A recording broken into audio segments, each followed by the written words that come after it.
Assalamualaikum warahmatullahi wabarakatuh.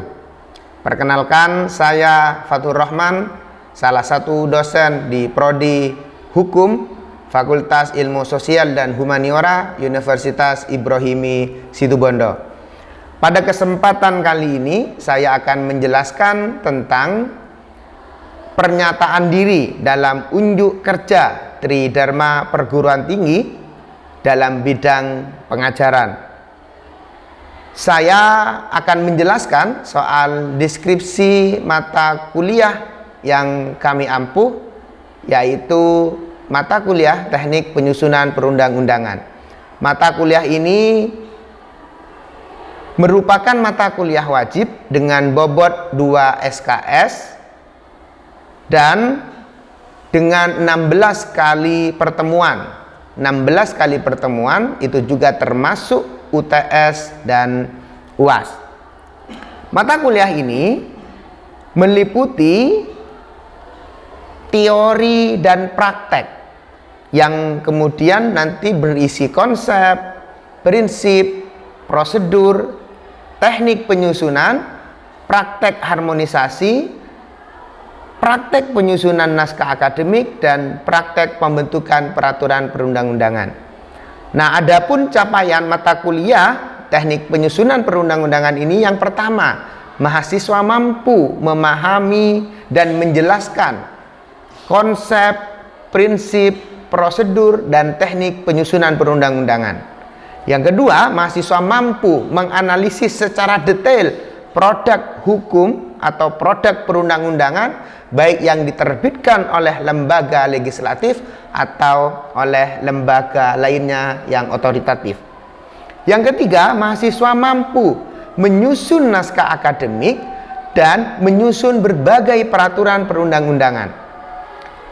Mata kuliah yang akan diampuh pada mata kuliah ini, yang pertama mengenai pengertian dan ruang lingkup peraturan perundang-undangan, sistem norma, hierarki, jenis, fungsi, materi muatan, dan juga proses penyusunan peraturan perundang-undangan, anatomi peraturan perundang-undangan, ragam bahasa, dan teknik pendelegasian. Materi yang lainnya juga nanti akan berupa praktek-praktek yang meliputi praktek penyusunan naskah akademik, praktek penyusunan judul, pembukaan, batang tubuh, penutup, penjelasan, lampiran, termasuk juga praktek harmonisasi dan sinkronisasi. Adapun pendekatan pembelajaran meliputi 3 aspek. Yang pertama dengan model ceramah menggunakan LCD, PowerPoint, proyektor, dan lain sebagainya. Lalu yang kedua dengan pendekatan interaksi, dilakukan dengan terkait keaktifan, berdiskusi, dan tanya jawab antara dosen dengan mahasiswa. Yang ketiga asesmen, asesmen proses dan asesmen nilai. Asesmen proses itu kemudian meliputi keaktifan, performan, lalu kemudian nanti asesmen hasil meliputi tugas, UTS, dan UAS. Sistem penilaiannya, karena ini mata kuliah praktek, maka nanti UAS itu berupa tugas yang bobot nilai sistem penilaiannya 30%. UTS sebagai barometer atau tolak ukur capaian materi teorinya itu kemudian 10%. Sisanya sekitar 60% dibagi dalam berbagai pertemuan. Jika mahasiswa rajin memenuhi semua unsur secara penuh dan total, maka akan mendapatkan nilai 100. Selebihnya kami akan tampilkan salah satu cuplikan mata kuliah kami di dalam materi teknik penyusunan perundang-undangan dengan materi anatomi peraturan perundang-undangan. Assalamualaikum warahmatullahi wabarakatuh. Waalaikumsalam warahmatullahi ta'ala wabarakatuh. Selamat pagi dan salam sejahtera untuk kita semua. Gimana pagi ini kabarnya? Alhamdulillah. Pesan saya awali pagi dengan sarapan dan harapan. Kalau hanya dimulai harapan jam 12 siang pasti kelaparan. Tapi kalau hanya dimulai dengan sarapan saja, tidak punya harapan, bisa jadi kita tidak punya tujuan. Nah, untuk agar kehidupan kita seimbang, kita harus sarapan dan punya sarapan dan harapan. Nah, agar punya harapan yang baik, marilah kita buka pertemuan pada pagi hari ini dengan pembacaan doa. Kepada ketua kelas, saya persilakan untuk memimpin doa. Sebelum perkuliahan ini dimulai, marilah kita berdoa terlebih dahulu. Berdoa mulai. Bismillahirrahmanirrahim. Radina billahi rabba wa bil islami dina wa bi Muhammadin sallallahu alaihi wasallam nabiyyan wa rasula. Rabbana zidna ilma warzuqna fahma. Amin ya rabbal alamin. Baik, terima kasih saudara-saudara mahasiswa yang luar biasa. Kita mulai perkuliahan kita pada pagi hari ini dengan materi anatomi atau kerangka peraturan perundang-undangan. Nah, sebelum kita memulai materi kuliah ini, saya coba ingin mereview materi kita di minggu lalu. Ada yang masih ingat apa materi kita minggu lalu? Saya, Pak. Ya, siapa namanya? Mandasari, Pak. Ya, monggo dipersilakan. Minggu kemarin kita membahas mengenai prosedur pembentukan peraturan perundang-undangan, Pak. Apa prosedur pembentukan peraturan perundang-undangan? Prosedur itu merupakan tahapan-tahapan yang harus dilalui di dalam pembentukan perundang-undangan agar tercipta atau tertib hukum, Pak. Agar tertib prosedur gitu ya. Baik, kawan-kawan mahasiswa yang luar biasa, ada yang lain yang barangkali ingin mereview kira-kira tahapannya apa saja? Saya, Pak. Ya, siapa namanya? Rosa. Tolong disebutkan tahapannya. Baik, di dalam tahapan pembentukan peraturan perundang-undangan yaitu ada perencanaan, ada penyusunan, kemudian pembahasan dan pengesahan atau penetapan dan pengundangan. Ya, luar biasa. Artinya teman-teman masih mengingat materi kita di minggu lalu. Nah, kita akan masuk pada materi kita di pagi hari ini soal anatomi, kerangka. Jadi kerangka itu sama seperti anatomi tubuh kita. Ada kepala, ada badan, ada tangan, ada kaki, dan lain sebagainya. Nah, di peraturan perundang-undangan itu juga ada kerangkanya. Nah, apa saja sih kerangkanya? Kita bisa lihat, perhatikan di sini. Nah, kerangkanya itu dimulai dari judul. Nah, setelah judul itu ada namanya pembukaan. Setelah pembukaan itu ada namanya batang tubuh. Setelah itu ada penutup, lalu penjelasan dan lampiran. Tapi ingat, penjelasan dan lampiran ini opsional jika itu diperlukan. Kalau tidak, maka dua ini, penjelasan dan lampiran ini bisa kemudian kita hilangkan. Tidak menjadi bagian daripada kerangka anatomi atau sistematika di dalam menyusun atau membentuk peraturan perundang-undangan. Bisa dipahami? Bisa. Oke, ada yang ingin didiskusikan sebelum kita lanjut? Tidak ada? Oke, kita lanjut. Nah, nanti di dalam membentuk judul itu nanti akan ada detail-detailnya. Misalnya judul itu nanti unsurnya ada jenis, ada nomor, nanti ada tahun. Setelah itu ada namanya. Contoh nih, undang-undang, nah itu jenis. Karena nanti ada jenis peraturan yang lain. Begitu ya. Nanti habis itu ada nomor. Undang-undang itu jenis, lalu ada nomor sekian, tahun sekian, baru nanti namanya. Gitu ya, bisa dipahami. Jadi contoh undang-undang nomor 12 tahun 2011 tentang pembentukan peraturan perundang-undangan. Nah, itu judulnya. Baru setelah judul kita nanti akan membentuk anatominya, pembukaan. Apa saja di pembukaan? Maka bisa kita lihat itu. Ada frase dengan rahmat Tuhan yang Maha Esa. Jadi nanti setelah judul langsung ada frase dengan rahmat Tuhan yang Maha Esa. Lalu berikutnya, lalu ada jabatan pembentuk peraturan perundang-undangan. Nah, biasanya kalau undang-undang itu muncul nanti Presiden Republik Indonesia. Berikutnya ada konsideran. Konsideran itu dimulai dari menimbang. Di konsideran, kawan-kawan, setidaknya ada 3 unsur utama yang harus ada. Setidaknya, kalaupun nanti jenisnya, itu juga tergantung dari jenisnya. Kalau jenisnya undang-undang, maka ada 3 minimalnya. Kalau nanti PP, apakah ini kemudian PP-nya otonom, apakah kemudian PP-nya delegasi? Kalau otonom maka ada 3 tadi. Apa saja yang 3? Pertama ada unsur filosofis. Yang kedua ada unsur sosiologis. Yang ketiga ada unsur yuridis. Begitu ya. Nah, setelah konsideran itu biasanya Anda kalau baca teks undang-undang itu menimbang.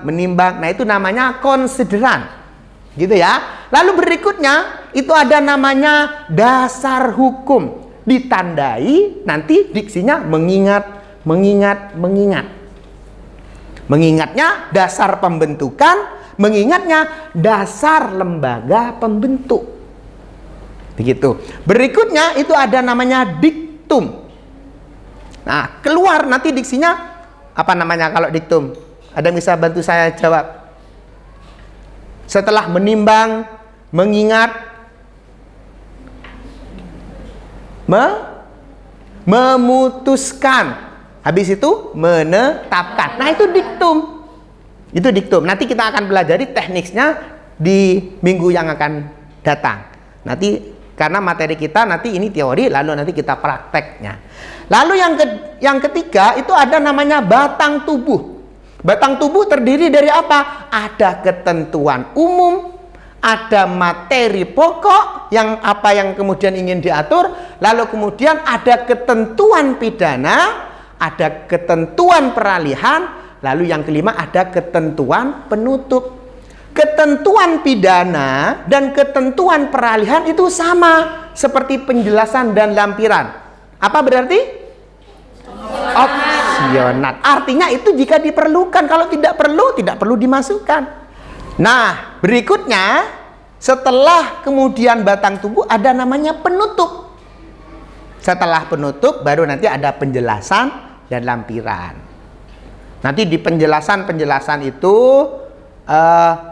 per pasal kalau kemudian itu diperlukan. Jadi ketika ada pasal ayat yang kemudian dirasa belum jelas, maka nanti diperjelas di penjelasan. Nah, setelah penjelasan itu kemudian nanti ada lampiran. Tapi ingat, penjelasan dan lampiran itu berbeda dan itu opsional.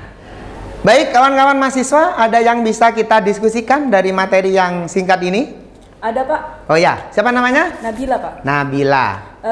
Bagaimana, Pak? Apakah boleh ketentuan pidana itu diatur dalam semua jenis perundang-undangan? Oh, jadi ketentuan pidana diatur di dalam semua jenis dan bentuk peraturan perundang-undangan. Nah, kawan-kawan, ketentuan pidana itu dibatasi oleh peraturan perundang-undangan. Jadi kalaupun nanti jenis dan peraturan perundang-undangan itu mengatur ketentuan pidana, maka hanya dibatasi 2 jenisnya. Pertama, dia undang-undang. Kedua, dia peraturan daerah. Jadi kalau Anda ingin mengatur konten soal ketentuan pidana, maka yang dibolehkan itu hanya di undang-undang jenisnya atau kemudian perda. Selainnya maka kemudian tidak boleh. Ketentuan-ketentuan sanksi lainnya boleh. Yang tidak boleh itu ketentuan pidana. Nah, coba saya ingin mereview. Kira-kira masih ingat nggak? Coba bareng-bareng. Hierarki peraturan perundang-undangan itu dari atas ke bawah. Dimulai dari? Terus? Setelah itu? Peraturan pemerintah? Perda. Berarti yang boleh tadi di mana kalau mau mengatur ketentuan pidana? Di undang-undang atau kemudian peraturan daerah. Jadi di peraturan pelaksana, di peraturan presiden itu tidak boleh mengatur ketentuan pidana. Oke, bisa dipahami? Bisa. Ada yang ingin didiskusikan selain dari pertanyaan Mbak Nabila tadi? Ada Pak, Ya, siapa namanya? Ais Pak. Ais. Ya. Apa bedanya penutup dengan ketentuan penutup? Nah, pertanyaan yang cerdas dari Mbak Ais. Apa bedanya ketentuan penutup dengan penutup? Kalau ketentuan penutup itu bagian daripada batang tubuh. Kalau penutup, penutup. Nah, coba kita cek nih. Saya kasih contoh nanti. Di sini bisa kita lihat tuh. Kalau ketentuan penutup, contoh bicara soal penunjukan organ atau alat kelengkapan, siapa yang ditunjuk oleh undang-undang atau oleh peraturan perundang-undangan. Bicara tentang contoh kalau ada nama singkat. Apalagi bicara soal status peraturan yang sudah ada atau yang kemudian peraturan pelaksana yang sudah ada. Nah, itu kemudian di ketentuan penutup. Begitu ya. Nah, kalau kemudian penutup itu bicara soal apa? Penandatanganannya, tempatnya, siapa pejabat yang bertanda tangan, termasuk tanda tangannya, termasuk nanti di mana dia diundangkan. Itu kemudian di penutup, apakah di lembaran negara atau lembaran tambahan negara atau di berita negara atau di tambahan berita negara. Jadi bisa dipahami ya. Nah, ketentuan penutup itu masuk dari bagian batang tubuh, tapi kalau penutup itu penutupnya. Begitu. Sudah bisa dipahami, Mbak Ais? Sudah Pak. Siap. Ada yang ingin didiskusikan ulang? Ada yang ingin didiskusikan ulang? Ada Pak, Ya, siapa namanya? Cecilia. Cecilia. Apa bedanya penjelasan dan lampiran Pak? Nah, apa bedanya penjelasan dengan lampiran? Pertama, kalau penjelasan, Anda bisa lihat juga di TV depan gitu ya. Penjelasan itu, kawan-kawan, kalau untuk undang-undang dan perda itu perlu. Selebihnya, kecuali perda gitu ya, selebihnya maka tidak masalah. Gitu. Kedua, penjelasan itu merupakan tafsir resmi pembentuk dari undang-undang. Jadi kalau kemudian apakah orang boleh menafsirkan undang-undang? Boleh. Tapi salah satu tafsir resminya siapa yang menjadi penafsir yang otoritatif, itu kemudian bisa kita lihat di penjelasan. Karena itu tafsir dari lembaga pembentuk. Termasuk juga nanti ada teori yang lain. Contoh, siapa yang boleh memberikan tafsir yang otoritatif? Itu ya mahkamah. Apakah Mahkamah Konstitusi? Kalau nanti levelnya undang-undang yang hendak diuji apakah bertentangan dengan undang-undang dasar. Kalau kemudian peraturan di bawah undang-undang yang ingin diuji apakah dia bertentangan dengan undang-undang, maka ke Mahkamah Agung. Artinya Mahkamah Konstitusi dan Mahkamah Agung itu juga salah satu lembaga yang memiliki otoritatif untuk menafsirkan peraturan perundang-undangan. Nah, termasuk otoritatif tadi itu kalau ingin melihat apa sih tafsir resmi lembaga pembentuk, lihatlah di penjelasan. Ketiga, penjelasan itu ada yang penjelasan umum, ada yang penjelasan khusus. Nanti kita bisa lihat dokumen-dokumen peraturan perundang-undangan. Nanti setelah penutup itu nanti ada penjelasan kalau dia bentuknya undang-undang. Nah, maka di situ ada penjelasan umum, secara umum dijelaskan. Setelah itu ada penjelasan pasal per pasal jika diperlukan. Nah, kalau lampiran, maka lampiran itu begini, kalau lampiran itu diperlukan di dalam peraturan perundang-undangan itu maka harus dinyatakan. Dinyatakan di mana? Di dalam batang tubuh. Contohnya, bahwa lampiran peraturan perundang-undangan ini, undang-undang A, perda A, dan lain sebagainya, kemudian tidak terpisah dari batang tubuh, dari peraturan perundang-undangan ini. Terus, lampiran dapat memuat uraian, daftar, tabel, gambar, itu lampiran. Contoh ketika undang-undang soal perda, contoh perda RT/RW. Nah, itu nanti di lampiran itu kan ada peta. Karena di dalam rencana tata ruang itu ada struktur ruang, ada pola ruang. Nah, itu kita bisa lihat itu gambarnya, petanya itu di lampiran. Begitu ya. Nah, itulah bedanya penjelasan dengan lampiran. Kalau penjelasan itu kira-kira apa? Kira-kira tafsir resmi pembentuk peraturan perundang-undangan atau memperjelas sesuatu yang di klausul batang tubuh dianggap belum jelas. Tapi kalau lampiran itu memuat ya bisa daftar, bisa tabel, bisa peta, bisa sketsa dan lain sebagainya. Gitu. Bisa dipahami? Bisa. Nah, ada yang bisa kita diskusikan lagi? Cukup ya? Nah, saya ingin mencoba menyimpulkan. Kira-kira materi kita apa? Masih ada yang ingat? Anatomi peraturan perundang-undangan. Coba deh Anda tutup bukunya. Saya ingin ngecek di luar kepala atau masih berdasarkan buku catatan. Anatomi yang pertama itu apa? Judul. Terdiri dari jenis, nomor, tahun, dan namanya apa. Baik, setelah judul apa? Pembukaan. Pembukaan terdiri dari apa aja? Frase dengan rahmat Tuhan Yang Maha Esa. Terus? Jabatan pembentuk peraturan perundang-undangan. Berikutnya? Konsideran. Nanti diksinya biasanya bunyinya apa? Berikutnya? Dasar hukum. Diksinya biasanya? Nah, baru berikutnya? Setelah diktum? Batang tubuh. Batang tubuh terdiri dari apa aja?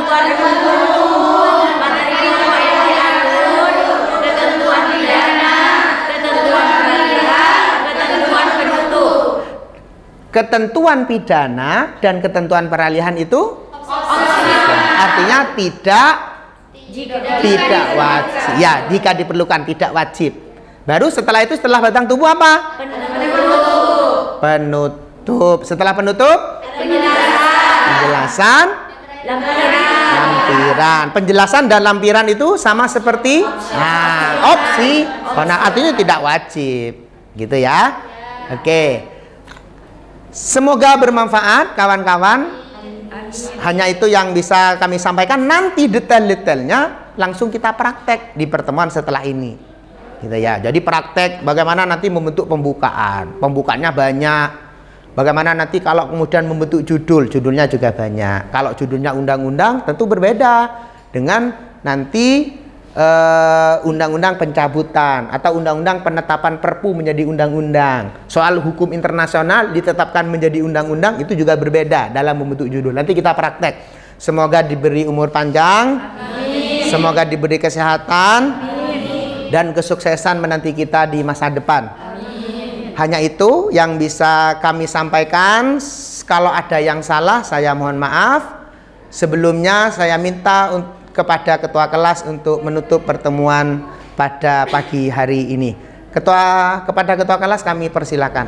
Mari kita tutup perkuliahan kita pada pagi hari ini dengan doa kafaratul majelis. Bismillahirrahmanirrahim. Subhanakallahumma wa bihamdika asyhadu an la ilaha illa anta astaghfiruka wa atubu ilaik. Wa sallallahu ala sayyidina Muhammadin wa ala alihi wasallam. Baik, terima kasih. Kami sampaikan untuk kawan-kawan mahasiswa yang luar biasa.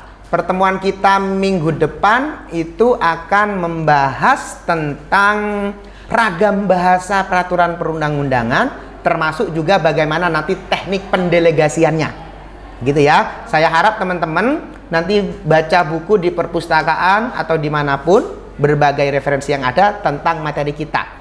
Jadi biar kita bisa berdiskusi, biar suasananya juga menjadi interaktif. Sekian dari saya, wallahul muwaffiq ila aqwamit thoriq. Wassalamualaikum warahmatullahi wabarakatuh.